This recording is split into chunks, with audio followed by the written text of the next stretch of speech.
अस्सलाम वालेकुम। एशएम न्यूज़ के साथ मैं हूं मुकद्दर रज़ा। एशएम न्यूज़ स्टूडियो में खुशामदीद। खबरों का सिलसिला बढ़ाते हुए हबशन करते हैं कराची से।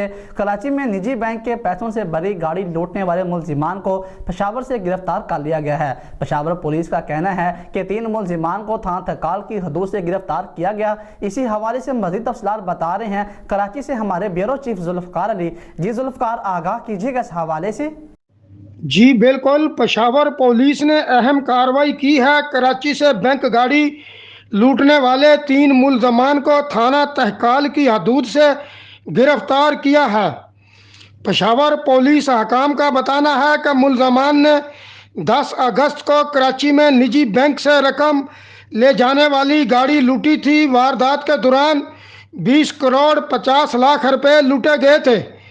पेशावर पुलिस हकाम का कहना है कि वारदात से मुतल्लक कराची के थाना मीठा दर में मुकदमा दर्ज किया गया था।